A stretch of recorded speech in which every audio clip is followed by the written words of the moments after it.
JVP Tamil மக்களுடைய இனப்பிரச்சனையை தீர்க்கிறதாக இருந்திருந்தால் வடக்கையும் கிழக்கையும் பிரிச்சிருக்க மாட்டான். வடக்கையும் கிழக்கையும் கடைசி வரைக்கும் பிரிச்சிருக்க மாட்டான். இன்றைக்கும் அந்த பிரிச்சதை சொந்தம் கொண்டாடுறான். அப்ப இவே தமிழ் மக்களுடைய அரசியல் அபிலாஷைகளை ஏற்று அங்கீகரிச்சு ஒரு தீர்வை கொடுப்பாரு யாரும் சொல்ல போயினோம்டா அதுக்கு முட முட்டாத்தனம் இருக்க முடியாது. அது எப்ப பிரிச்சது சுனாமி அடிச்சு தமிழீழ விடுதலை புலிகள் இயக்கத்தை தடை செய்த நாடுகள் கூட அந்த சுனாமிக்கு பிறகு தமிழீழ விடுதலை புலிகள் இயக்கத்துடைய கட்டுப்பாட்டுல கணிசமான உதவிகள் போய் சேரணும். 3/2 அழிவு இலங்கையில் நடந்த 3/2 அழிவு அவைண்ட கட்டுப்பாட்டு பிரதேசத்தில் தான் இருக்கின்றதை சொல்லி அரசாங்கத்தை வற்புறுத்தி தாங்கள் கொடுக்க போற நிதியல் ஒரு வெளிப்படைத்தன்மையாக அந்த மக்களை போய் அடையிறதுக்குரிய ஒரு கட்டமைப்பை உருவாக்க சொல்லி சொன்ன இடத்திலேதான் அந்த பீட்டோம்ஸ் என்ற கட்டமைப்பு உருவாக்கப்பட்டு அந்த கட்டமைப்பை நீதிமன்றத்துக்கு கொண்டு சென்று அதை ஒரு சந்தர்ப்பமாக பயன்படுத்தி வடக்கையும் கிழக்கையும் பிரிச்சவர்கள் தான் இந்த ஜேவி. ஒரு மனிதாபிமான அழிவு,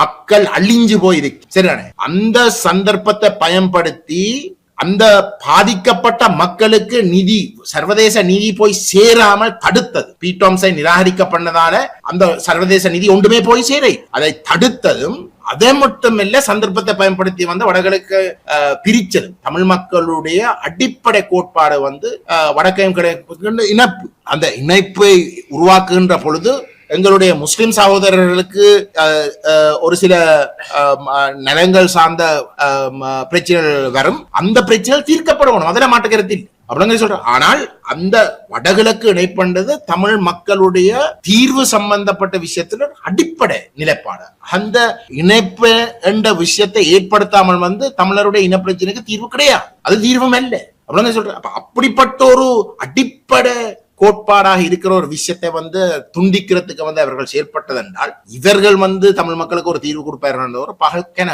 கனவு. தேசிய மக்கள் சக்தி வேற வேற ஜேவிபியினுடைய அடிமையல் என்றது இப்ப தெரியுது அப்படிங்க சொல்றேன். அப்ப தேசிய மக்கள் சக்தி அங்க ஒன்றும் பட்டி புடுங்க போறது இல்லை, ஜேவிபி தான் எல்லாத்தையும் செய்யுது என்றது இன்னும் வேற வேற நிரூபிக்கப்படுறதாகத்தான் இருக்கு. ஆகவே அந்த கோணத்துல திரு டின்வின் சில்வாருடைய கருத்துக்களை தான் பார்க்க வந்தது. மாகாண சபையை விடவும் என்ற விஷயத்தை நாங்கள் கொஞ்சம் சரியான பின்னணியில விளங்கிக் கொள்றது மிக முக்கியம்.